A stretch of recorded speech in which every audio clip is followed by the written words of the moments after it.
नमस्कार विद्यार्थी मित्रों, ऑनलाइन शिक्षण में आपनु हार्दिक स्वागत। धोरण छे 11, विषय छे भूगोळ। एमां आजे आपणे जोवानुं छे के भूमिखंडो अने महासागरो। बराबर छे के पाठनुं नाम छे भूमिखंडो अने महासागरो। के भूमिखंडो एटले शुं? के भूमिखंडो एटले के पृथ्वीनी सपाटी उपर जे के पृथ्वी छे एनी सपाटी उपर आवेला पर्वतो, मैदानो, उच्च प्रदेशो, रण प्रदेशो, खीणो, कोतरो। बराबर है कि आ विशिष्ट आ बधा भागों है एनु विशिष्ट आ बधा भागों अलग अलग भाग जोवा मळे एटले के एनी विशिष्टता ने आपणे शुं कहीए छीए? भूमिखंडो छे ए कहीए छीए के पर्वतो, उच्च प्रदेशो, मैदानो, रण प्रदेशो अथवा पृथ्वी है एना नीचाणवाळा भागमां पाणी भराई जाय छे अने आ पाणीनी सपाटीएथी जे उपरनी पृथ्वीनी सपाटी परनी जे सपाटी परना स्तरने बराबर है कि ऊंचाणवाळा पाणीनी सपाटीथी पृथ्वीना जे भूमिभाग सुधीना स्तरने आपणे शुं कहीए? भूमिखंडो छे ए कहीए छीए। अने महासागरो एटले के पृथ्वी उपर जे विशाळ जळराशिओ, पाणीओ, समुद्रो, विशाळ जळराशि आवेली छे, आ विशाळ जळराशिने आपणे महासागरो छे ए कहीए छीए। एमां आपणे जोवानुं छे के भूमिखंडो अने महासागरो। तो भूमिखंडो छे के भूमिखंडो अने महासागरो छे एनी उत्पत्तिनो ज्यारे के आ पृथ्वी छे एनी उत्पत्ति विषे आपणे केटलाक प्रश्न छे वणुकलिया जोवा मळ्या। एवी रीते पृथ्वी उपर ज्यारे भूमिखंडो अने महासागरो छे एना पण उत्पत्तिना प्रश्न घणा बधा प्रश्न छे ए वणुकेलिया छे। अने पृथ्वी छे एनी जेम जेम भूरचना एटले के पृथ्वीना भूभागनुं ज्ञान जेम जेम वधतुं गयुं कि पृथ्वीनी जे उत्पत्ति है भूमि भूसंचरण एटले के पृथ्वी उपर जे आ भूभागो छे एनुं ज्ञान वधतुं गयुं, जेम जेम वधतुं गयुं तेम भूमिखंडो अने महासागरो बराबर है कि एना विचारो अने एना उत्पत्तिओ छे कि एना उत्पत्तिना विचारो छे ए रजू थता गया कि जेम पृथ्वीना भूभागो छे एनुं ज्ञान जेम जेम आपणामां वधतुं गयुं तेम तेम महासागरो अने भूमिखंडो छे एना जे उत्पत्तिना विचारो छे ए रजू थता गया। परिणामे भूमिखंडो अने महासागरो छे एना संकल्पनी जे सिद्धांतो छे बराबर है कि एना संकल्पनानी जे सिद्धांतो छे एनी उत्पत्तिनी स्वीकृति वधती गई बराबर है। एनी स्वीकृति छे ए परिणामे वधती गई। परिणामे पृथ्वी उपर के भूमिखंडो, पर्वतो, मैदानो, खीणो बराबर है आ बधाय विशिष्ट अलग अलग प्रकारना विशिष्ट भूभागो आवेला छे अने आ विशिष्ट अलग भूभागो छे ए तेमना आकार, रचना बराबर है कि समतल विस्तारनो प्रदेश अने ढोळावानी लाक्षणिकताथी वगैरे आ बधी लाक्षणिकता छे बधे अलग अलग जोवा मळी के बधे भिन्न भिन्न अलग अलग तेनी लाक्षणिकता जोवा मळी तेथी तेने भूमि स्वरूपो छे ए कहेवामां आवे छे। अने आ भूमि स्वरूपो छे एने पृथ्वी पर भूमि स्वरूपोने 3 भागमां वेचवामां आव्या। केटला भागमां वेचवामां आव्या? भूमि स्वरूपो छे एने 3 भागमां वेचवामां आव्या। पहेलो भाग तद के प्रथम श्रेणीनो भूमिभाग, पछी द्वितीय श्रेणीनो भूमिभाग अने तृतीय श्रेणीनो भूमि स्वरूप एटले के ए भाग। तो हवे आपणे भूमि स्वरूपो छे तेनो अभ्यास करीए के भूमिखंडो अने महासागरो तेनी प्रस्तावना जोईए।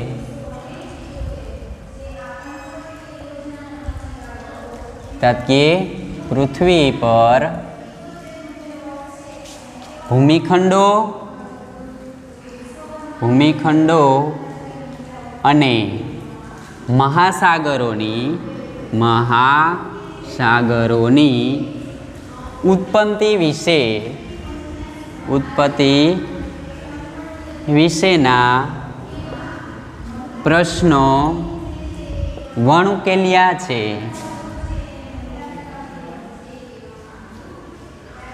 वणुकेलिया जोवा मळे छे। तेथी पृथ्वीना भूरचनानुं ज्ञान जेम जेम वधतुं गयुं, जेम जेम वधतुं गयुं तेम तेम भूमिखंडो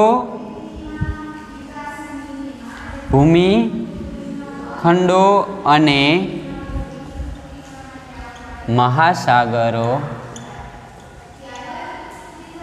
મહાસાગરોનું ઉત્પત્તિ વિશે જ્ઞાન રજૂ થતું ગયું.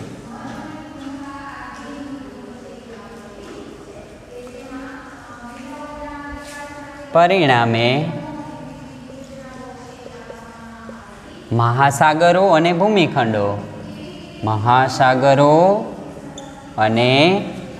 ભૂમિખંડો ના સંકલ્પના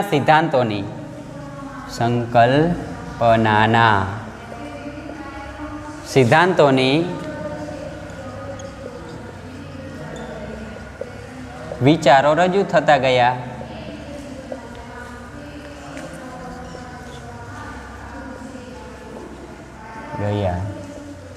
બરાબર છે કે શું કીધું કે પૃથ્વીમાં ભૂમિખંડો અને મહાસાગરો છે એની ઉત્પત્તિ વિશેના પ્રશ્ન છે વણ ઉકેલ્યા જોવા મળ્યા. અને પૃથ્વીની ભૂરચનાનું જ્ઞાન જેમ જેમ વધતું ગયું તેમ તેમ ભૂમિખંડો અને મહાસાગરોની ઉત્પત્તિ વિશેનું જ્ઞાન છે એ ધીમે ધીમે રજૂ થતું ગયું. અને પરિણામે ભૂમિખંડો અથવા મહાસાગરો અને ભૂમિખંડોના જે સંકલ્પનાના સિદ્ધાંતો છે એની સ્વીકૃતિ થતી ગઈ, એના વિચારો છે એ રજૂ થતા ગયા. પરિણામે જે ભૂમિખંડો છે બરાબર છે કે પર્વત, તેમાં પૃથ્વીની સપાટી ઉપર તેમાંથી પૃથ્વીની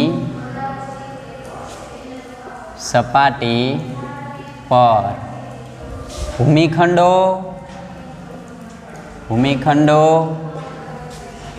મેદાન, પર્વત, ઉચ્ચ પ્રદેશ, ખીણો વગેરે વિશિષ્ટ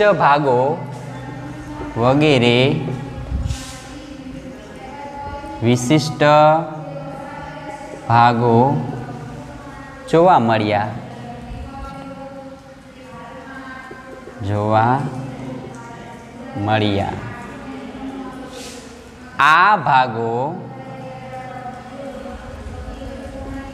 આ ભાગોના આકાર, રચના, ઊંચાઈ બરાબર છે કે આ જે ભાગો જોવા મળ્યા કે આ ભૂમિખંડો, મેદાનો, પર્વતો, ઉચ્ચ પ્રદેશો, ખીણો વિશિષ્ટ ભાગો જોવા મળ્યા. અને આ વિશિષ્ટ ભાગો છે એના આકાર, રચના, ઊંચાઈ અને સમતલ વિસ્તાર વગેરેની લાક્ષણિકતા અલગ અલગ જોવા મળી.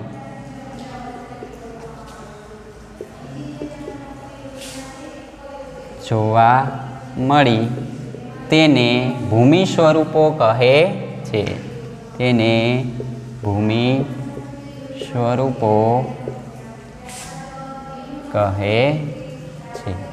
પૃથ્વી ઉપર આ ભૂમિ સ્વરૂપો છે એને 3 ભાગમાં વહેંચવામાં આવ્યા. જો બરાબર છે કે આ ભૂમિ પરિણામે મહાસાગરો, ભૂમિખંડો છે એના સિદ્ધાંતો રજૂ થતા ગયા.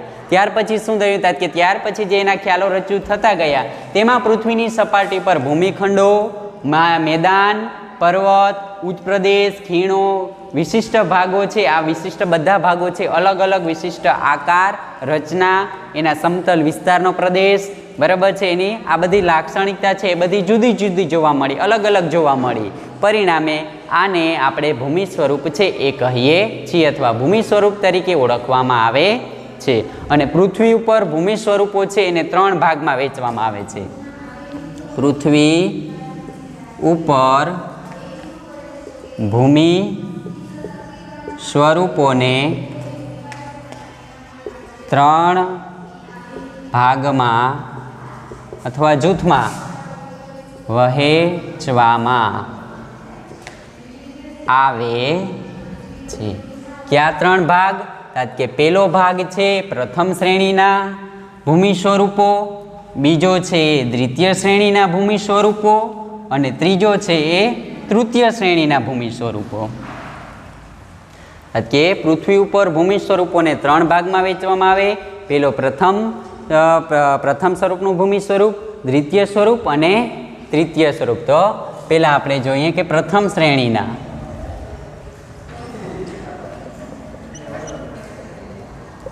ભૂમિ સ્વરૂપો.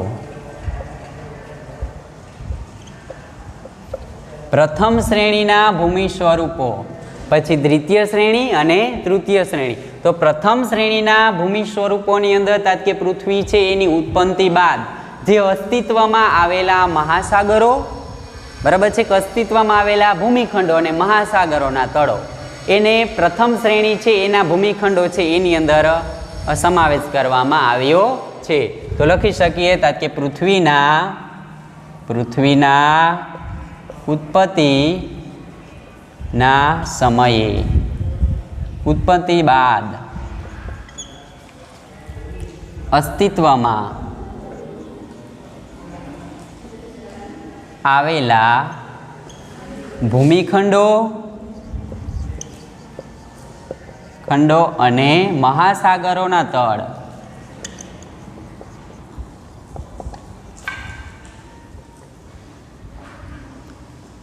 તળનો સમાવેશ છે એ પ્રથમ શ્રેણીના ભૂમિ સ્વરૂપની અંદર સમાવેશ થાય છે. કે પૃથ્વીના ઉત્પત્તિ બાદ જે અસ્તિત્વમાં આવેલા જે ભૂમિખંડો હતા એ અને જે મહાસાગરો છે એના તળ, બરાબર છે, એ પ્રથમ શ્રેણી છે એના ભૂમિ સ્વરૂપોની અંદર સમાવેશ કરવામાં આવ્યો હતો. ત્યાર પછી આવે છે દ્વિતીય શ્રેણીના ભૂમિ સ્વરૂપો.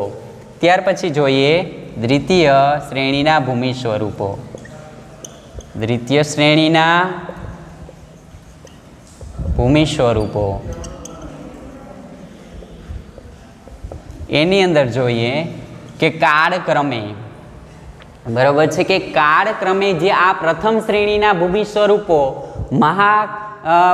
કાળક્રમે પ્રથમ શ્રેણીના ભૂમિખંડો અને મહાસાગરો, બરાબર છે, એના ઉપર જે પૃથ્વી છે એની પેટાળની ગરમીના અથવા પૃથ્વી છે એના પેટાળની જે ગરમીના કારણે, પૃથ્વીનું હલનચલનના કારણે કે ભૂસંચલનના કારણે એમાં ઉપર પર્વતો, મેદાનો, ખીણો, રણપ્રદેશો આ બધા અસ્તિત્વમાં આવેલા છે. તે આ દ્વિતીય શ્રેણીની ભૂમિ સ્વરૂપો છે એની અંદર સમાવેશ કરવામાં આવે છે. તો તેમાં આપણે શું જોઈ શકીએ? તાત્કે દ્વિતીય શ્રેણી છે એમાં તાત્કે કાળક્રમે અથવા લાંબા સમયે અથવા કાળક્રમે દ્વિતીય શ્રેણીના ભૂમિખંડો અને મહાસાગરો, ભૂમિખંડો અને મહાસાગરો, બરાબર છે, માં પૃથ્વીની ભૂગર્ભિક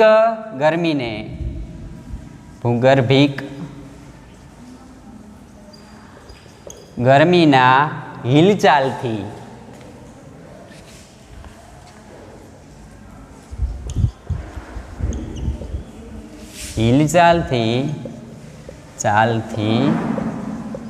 પર્વત, મેદાન, ખીણો, ઉચ્ચ પ્રદેશ વગેરે અસ્તિત્વમાં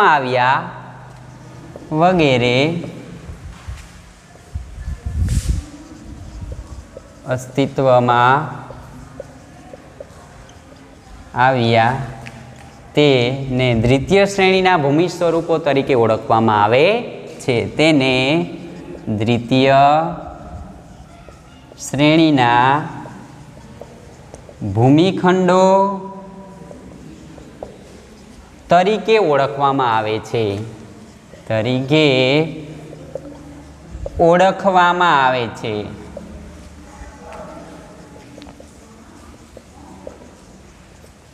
આ દ્વિતીય શ્રેણીની અંદર, બરાબર છે, કે આ પૃથ્વી ઉપર કેટલા ભૂમિ સ્વરૂપો હતા? કે પૃથ્વી ઉપર 3 ભાગમાં ભૂમિ સ્વરૂપો છે એ 3 જૂથમાં વહેંચવામાં આવ્યા. પહેલું જૂથ પ્રથમ શ્રેણીનું ભૂમિ સ્વરૂપ, તેની અંદર આપણે જોયું કે પૃથ્વી છે એની ઉત્પત્તિ બાદ જે અસ્તિત્વમાં આવેલા ભૂમિખંડો અને મહાસાગરોના તળ એનો સમાવેશ થયો. ત્યાર પછી દ્વિતીય શ્રેણીના ભૂમિખંડો છે એની અંદર કે કાળક્રમે દ્વિતીય શ્રેણીના ભૂમિખંડો અને મહાસાગરોમાં જે પૃથ્વી છે એની ભૂગર્ભીય એટલે કે પૃથ્વીની આંતરિક ગરમીના કારણે ગરમીના હિલચાલથી જે પર્વત મેદાન બરાબર છે કે પર્વતો મેદાનો ખીણો ઉચ્ચ પ્રદેશો આ બધાય જેની રચના થાય પર્વતો મેદાનો ઉચ્ચ પ્રદેશો એ બધા અસ્તિત્વમાં આવ્યા છે એ દ્વિતીય શ્રેણીના ભૂમિખંડમાં ઓળખવામાં આવે છે. ત્યાર પછી એના પછી આવે છે તૃતીય શ્રેણી છે એના ભૂમિખંડો જોઈએ.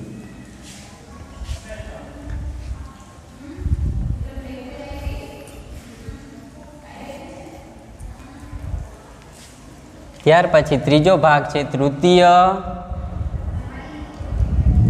શ્રેણીના ભૂમિ સ્વરૂપો.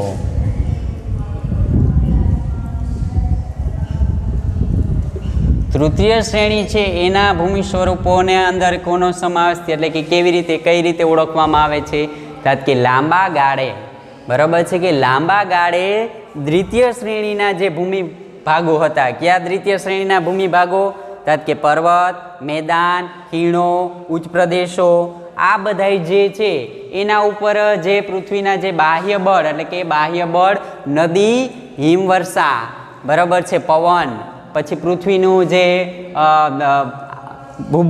ભૂગર્ભિક જળ બરાબર છે એના ઘસારાથી બરાબર છે કે એના ધોવાણ આ નદીઓ હિમનદીઓ છે એના ધોવાણ અથવા ઘસારાથી જે અસ્તિત્વમાં આવ્યા એને તૃતીય શ્રેણીના ભૂમિ સ્વરૂપો છે તરીકે ઓળખવામાં આવે છે. તો લાંબા ગાળે એમાં લખી શકીએ કે લાંબા ગાળે દ્વિતીય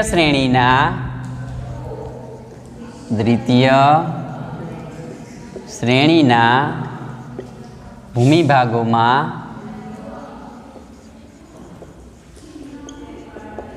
બાહ્ય બળ જેવા કે કયા બાહ્ય બળ કે જેવા કે નદી હિમનદી પવન બરાબર છે વગેરેના ધોવાણથી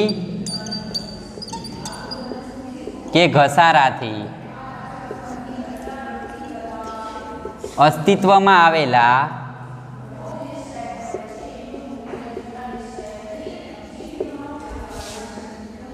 આવેલા ભૂમિખંડો તૃતીય શ્રેણીના ભૂમિખંડો તરીકે ઓળખવામાં આવે છે. આવેલા ભૂમિખંડોને તૃતીય શ્રેણીના ભૂમિખંડો તરીકે ઓળખવામાં આવે છે.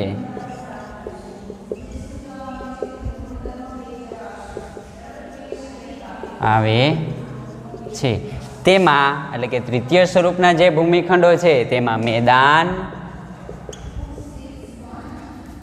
પર્વત ડેલ્ટા ખીણો કોતરો વગેરેનો સમાવેશ થાય છે.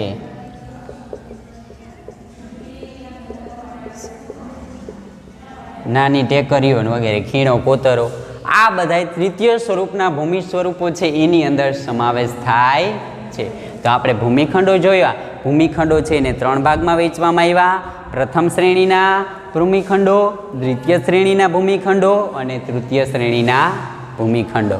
આ ઉપરાંત જે ભૂમિખંડો છે એ કેટલાક આ ભૂમિખંડો છે એ પૃથ્વી ઉપર જે જ્વાળામુખી થઈ ભૂકંપ થાય તત્સુનામી થાય એના કારણે ભૂમિખંડો અને મહાસાગરો છે એની રચના થાય અને પૃથ્વીના જે ઊંડાણવાળા વિસ્તાર છે ઊંડાણવાળા વિસ્તારમાં પાણી ભરાઈ જાય છે અને આ પાણીની સપાટીથી જે પૃથ્વીની સપાટી ઉપર જે ભાગ છે એને આપણે ભૂમિખંડ કહીએ છીએ અને પૃથ્વીની સપાટી ઉપર વિશાળ જળરાશિ ધરાવે છે એને આપણે મહાસાગરો તરીકે ઓળખવામાં આવે છે.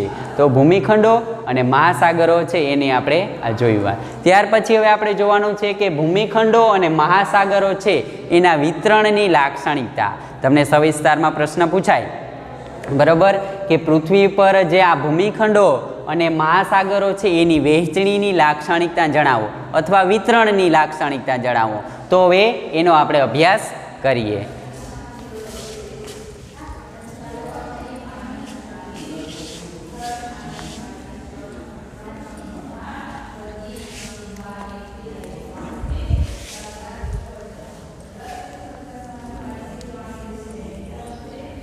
ત્યાર પછી આપણે જોઈએ કે ભૂમિખંડો અને મહાસાગરો છે એનું વિતરણની લાક્ષણિકતા.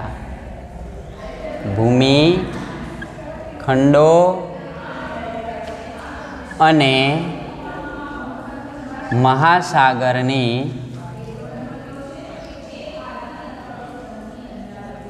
વિતરણની લાક્ષણિકતાઓ.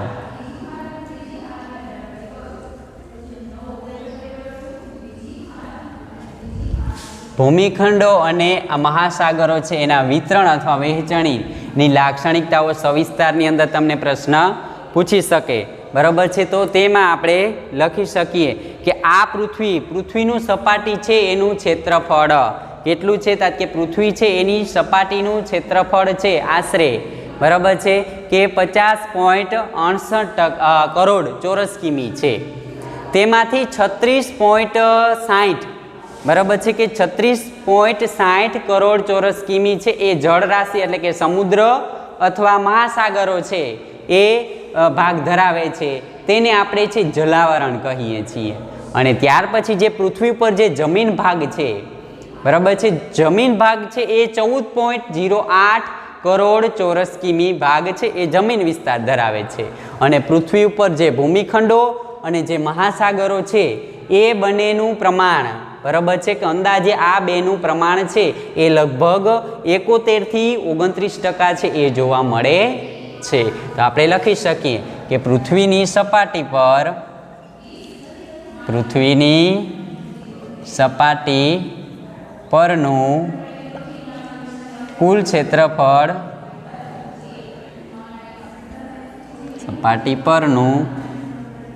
ક્ષેત્રફળ આશરે 50.68 કરોડ ચોરસ કિમી છે.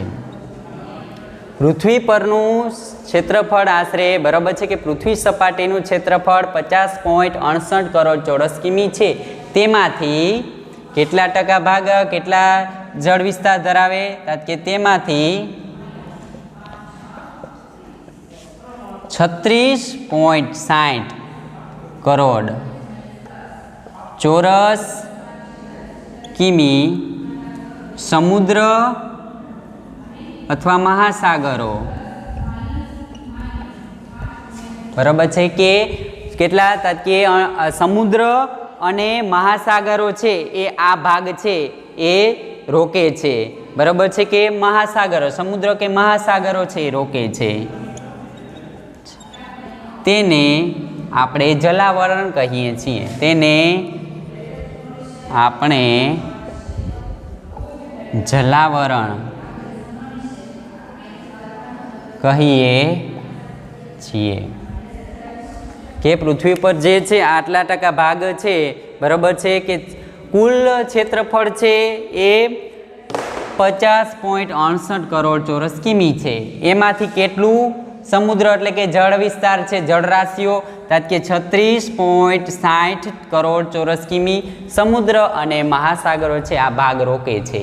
બરાબર છે. તેને આપણે જલાવરણ કહીએ છીએ. એટલે કે પૃથ્વી ઉપરની જે વિશાળ જળરાશિઓ છે એને મહાસાગરો અથવા આપણે જલાવરણ છે એ કહીએ છીએ. ત્યાર પછી આપણે જોઈએ કે પૃથ્વીની સપાટી પર જમીન મહાસાગરો જે જમીન ભાગ છે એ કેટલા ટકા જોવા મળ્યું? કે પૃથ્વીની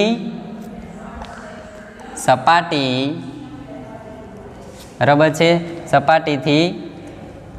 સપાટી પર 14.08 કરોડ ચોરસ કિમી જમીન વિસ્તાર રોકે છે ભાગ. જમીન વિસ્તાર ભાગ રોકે છે, બરાબર છે। અને પૃથ્વી ઉપર ભૂમિખંડો અને મહાસાગરો છે એનું બરાબર છે કે પ્રમાણ 71 થી 29% છે એ જોવા મળે છે। પૃથ્વી પર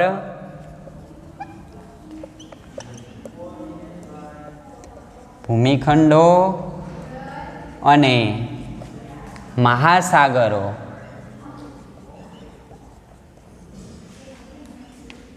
પ્રમાણ 71% થી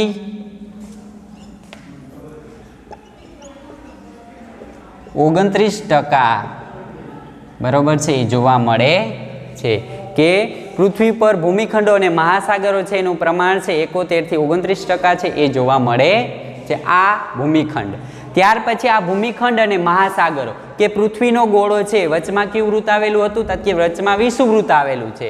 પૃથ્વીના ગોળા ઉપર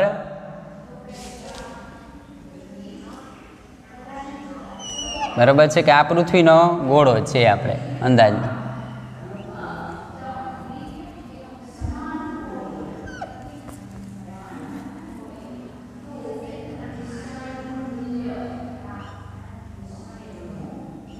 વચ્ચે વિષુવવૃત્ત છે, બરાબર છે કે પૃથ્વીના ગોળા ઉપર જે વચ્ચેનો ભાગ છે એ વિષુવવૃત્ત છે વચ્ચેમાંથી। તો ઉપરનો આપણે ઉત્તર ગોળાર્ધ ભાગ હતો અને નીચેનો કયો ભાગ દક્ષિણ ગોળાર્ધ ભાગ। તો પૃથ્વીના જે વિષુવવૃત્તથી જે ઉપરનો ભાગ છે એ જમીન વિસ્તાર જળ ગોળાર્ધ બરાબર છે કે જમીન ગોળાર્ધ એટલે કે પૃથ્વીના જે ઉપરનો ભાગ છે એને આપણે જળ ગોળાર્ધ તરીકે ઓળખવામાં આવે છે અને પૃથ્વીનો જે નીચેનો ભાગ છે બરાબર છે કે આને જમીન ભાગ અને આને જળ ગોળાર્ધ એટલે કે પાણી વિસ્તારનો ભાગ દર્શાવવામાં આવે છે કે પૃથ્વીમાં વિષુવવૃત્તથી જે બે ભાગ પાડવામાં આવ્યા બરાબર છે। પૃથ્વીના ગોળા પર વિષુવવૃત્ત છે એમાં બે ભાગ પાડવામાં આવ્યા, ઉપરનો જમીન ભાગ નીચેનો જળ ભાગ એટલે કે ઉપરનો ઉત્તર ગોળાર્ધ અને નીચેનો દક્ષિણ ગોળાર્ધ। એટલે કે ઉપરનો જે પૃથ્વીના વિષુવવૃત્તથી જે ઉત્તરનો જમીન ભાગ છે બરાબર છે કે આ જમીન ગોળાર્ધ આવેલો છે તે 81% વિસ્તાર 81% છે વિસ્તાર છે એ રોકે છે ભાગ બરાબર છે કે આ કેટલો ભાગ રોકે છે તો કે 81% છે એ જમીન માર્ગ વિસ્તાર બરાબર છે કે પૃથ્વીના ગોળા ઉપર જે ઉપરનો ભાગ છે એને જમીન ગોળાર્ધ કહેવાય અને આ જમીન ગોળાર્ધ છે એ 81% છે એ ભાગ રોકે છે। અને આ વિસ્તારમાં જમીન વિસ્તારમાં ઘણો કે આ જમીન વિસ્તારમાં જે ભૂમિખંડો છે ભૂમિખંડો બરાબર છે આ ભૂમિખંડોમાં જમીન વિસ્તારમાં કે એશિયા યુરોપ ઉત્તર અમેરિકા દક્ષિણ અમેરિકા બરાબર છે અને આફ્રિકાના કેટલાક વિસ્તારો છે એનો સમાવેશ છે એ આ જમીન જળ માર્ગ જમીન જે માર્ગ છે બરાબર છે જમીન ગોળાર્ધ એની અંદર છે એ સમાવેશ થાય છે બરાબર છે। અને ત્યાર પછી જે વિષુવવૃત્તથી જે આ નીચેનો ભાગ છે એ જળ ગોળાર્ધ આ જમીન ગોળાર્ધ અને આ જળ ગોળાર્ધ આ તાત્કે 90.5% બરાબર છે જળ ભાગ ધરાવે કે પૃથ્વીના ગોળામાં આ વિષુવવૃત્ત છે વિષુવવૃત્તની ઉપર જમીન ગોળાર્ધ છે નીચે છે જળ ગોળાર્ધ એટલે કે પૃથ્વીની સપાટી ઉપર જે નીચેનો જે ભાગ છે એ જળ ગોળાર્ધ તરીકે ઓળખવામાં આવે છે અને એમાં જળ એટલે કે સમુદ્ર મહાસાગરો પાણી બરાબર છે કે 90.5% છે એ જળભાગ રોકે છે અને આ જ દક્ષિણ ગોળાર્ધમાં 9.5% જમીન વિસ્તાર છે આવેલો છે બાકી બધોય જે જળભાગ પાણી વિસ્તાર બરાબર છે કે 90.5% છે જળભાગ ધરાવે છે જ્યારે દક્ષિણ ગોળાર્ધમાં 9.5% છે જમીન વિસ્તાર આવેલો છે। આમાં હિન્દ મહાસાગર પેસિફિક મહાસાગર એટલાન્ટિક મહાસાગર અને આર્કટિક મહાસાગર છે એના કેટલાક વિસ્તારોનો આમાં સમાવેશ છે એ થાય છે। આ ઉપરાંત ભૂમિખંડો અને મહાસાગરો છે એ ત્રિકોણાકાર જોવા મળ્યા બરાબર છે કે ભૂમિખંડો અને મહાસાગરો છે એ ત્રિકોણાકાર જોવા મળ્યા એટલે કે જ્યારે આ જમીન ભાગ છે બરાબર છે કે સોરી આ જળ ભાગ છે એ ઉત્તર તરફ જાય તો સાંકડો થાય અને દક્ષિણમાં પહોળો બને છે, અને જ્યારે જમીન માર્ગ છે એ ઉત્તરમાં જે છે એ પહોળો થાય છે અને દક્ષિણમાં છે એ સાંકડો બને છે. અને ભૂમિખંડો બરાબર છે કે આ મહાસાગરો અને ભૂમિખંડો છે કે ભૂમિખંડો અને મહાસાગરો એકબીજાની સામસામે આવેલા છે. પૃથ્વીની સપાટી પર જ્યાં આ પૃથ્વી છે એના ઉપર ભૂમિખંડો અને મહાસાગરો એકબીજાના સામસામે આવેલા છે, ત્રિકોણાકાર જોવા મળે છે. જળગોળાર્ધ છે ઉપર જતા સાંકડો અને નીચે પહોળો ભાગ જોવા મળે, અને જમીન માર્ગ છે બરાબર છે કે એ પોતે ઉપર પહોળો ભાગ જોવા મળે છે, અને જેમ નીચે દક્ષિણ ગોળાર્ધમાં સાંકડો ભાગ છે એ જોવા મળે છે, અને બંને એકબીજાની સામસામે આવેલા છે. આ એકબીજાની સામસામે આવેલા છે, પરિણામે મહાસાગરો દક્ષિણમાં છે વધુ જગ્યા રોકે. બરાબર છે કે મહાસાગરો છે દક્ષિણમાં વધુ જગ્યા રોકે છે, અને જમીન માર્ગો છે એ ઉત્તર ગોળાર્ધમાં છે એ વધુ જગ્યા રોકે છે. કે જમીન માર્ગ આમાં કેટલો છે 81% જમીન માર્ગ જોવા મળ્યો, અને આમાં પાણી જળભાગ છે કેટલો જોવા મળ્યો 90.5% ભાગ છે એ જળભાગ જોવા મળે છે. તો આ રીતે મહાસાગરો અને જે ભૂમિખંડો છે એની ઉત્પત્તિની જે લાક્ષણિકતા એટલે કે એની વહેંચણીની જે લાક્ષણિકતા છે આ રીતે આપણે લખી શકીએ. તો આ રીતે સવિસ્તારમાં પ્રશ્ન પૂછે તો આ રીતે આપણે લખવાનો રહેશે. ત્યાર પછી હવે આપણે આગળ છે એ આગળના જે અભ્યાસ છે એના પછીના લેક્ચરની અંદર કરશું. અસ્તુ.